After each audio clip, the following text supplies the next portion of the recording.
तुम्हें पता होना चाहिए कि हर ट्रेडर का कैपिटल मार्केट की वजह से लॉस नहीं होता है। कभी कभी उसके लॉस होने का रीज़न होता है उसकी एक ऐसी हैबिट जो उसे चार्ट देखने के लिए मजबूर करती है। और सबसे खतरनाक बात तो यह है कि तुम्हें लगता है तुम अपने कंट्रोल में हो, लेकिन रियलिटी में तुम खुद ही अपनी बर्बादी लिख रहे होते हो। और ऐसा क्यों होता है, चलो इसी के एग्जाम्पल के थ्रू समझते हैं।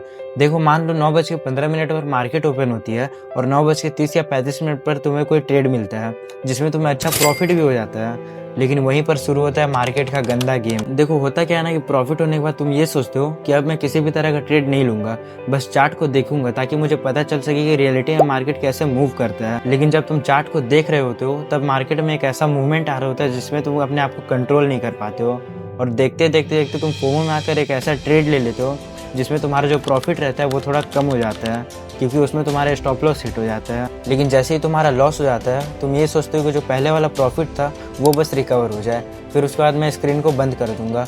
और ऐसे ही करते करते तुम ट्रेड पे ट्रेड लेते ही रहते हो, और तुम्हारा जो लॉस होता है वो तुम्हारे पूरे कैपिटल को वाइप आउट कर देता है। देखो, ओवर ट्रेडिंग एक ट्रैप है, और इस ट्रैप की शुरुआत होती है बस एक ही सोच से, और वो है बस एक और। तुम खुद ही याद करो, जब तुम्हारा मार्केट में प्रॉफिट होता है तुम खुद को जीनियस समझने लगते हो, ये सोचने लगते हो कि अब मेरे से बड़ा तो कोई है ही नहीं। लेकिन वहीं जब तुम्हारे दूसरे ट्रेड में तुम्हारा स्टॉप लॉस हिट हो जाता है, तुम्हारे दिमाग में क्या आता है, भाई जो पहले वाला प्रॉफिट था बस वो रिकवर हो जाए, फिर मैं स्क्रीन को बंद कर दूंगा।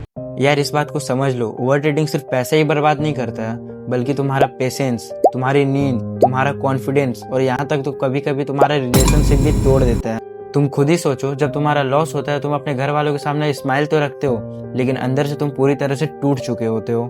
लेकिन प्रॉब्लम क्या है पता है, ये सिर्फ तुम्हारे ही साथ नहीं हो रहा, बल्कि हर एक ओवर ट्रेडर के साथ यही चीज हो रही है। देखो, ओवर ट्रेडिंग की सिर्फ एक ही वजह है, और वो है तुम्हारा इमोशंस, यानी कि फियर और ग्रीड। और जब तक तुम इन दोनों को कंट्रोल नहीं करोगे तब तक मार्केट तुम्हें अपने कंट्रोल में ही रखेगा। और अगर तुम इसे कंट्रोल करना चाहते हो तो ये 3 तरीके तुम्हारे लिए बहुत ज्यादा सक्सेसफुल हो सकते हैं, जिसमें से पहला है फिक्स ट्रेड रूल। तुम्हें पता होता है कि तुम एक दिन में कितना ट्रेड ले सकते हो, 1 ट्रेड, 2 ट्रेड या 3 ट्रेड, ये तुम्हारे ऊपर डिपेंड करता है। दूसरा होता है रिस्क पर ट्रेड।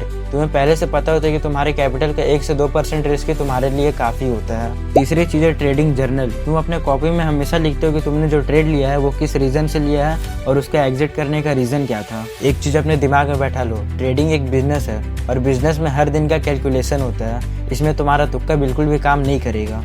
तुम ये बात समझ जाओ कि ओवर ट्रेडिंग का सॉल्यूशन कोई मैजिकल इंडिकेटर नहीं है, इसका सिर्फ एक ही सॉल्यूशन है, और वो है डिसिप्लिन। अगर तुम बिजनेस को ट्रेडिंग की तरह ट्रीट करोगे तभी मार्केट में सर्वाइव करोगे। अगर तुम इसे जुए का अड्डा समझते हो तो तुम्हारा अकाउंट हमेशा खाली ही रहेगा। मैंने इस वीडियो में ओवर ट्रेडिंग का दर्द और सॉल्यूशन दोनों दिखाया है, लेकिन अगर तुम्हें डिटेल में जानना है कि मार्केट में तुम डिसिप्लिन को कैसे सही तरीके से इम्प्लीमेंट कर सकते हो तो याद से चैनल को सब्सक्राइब कर लो। नेक्स्ट वीडियो में यही ब्रेकडाउन होने वाला है, कहीं वो वीडियो तुमसे मिस ना हो जाए।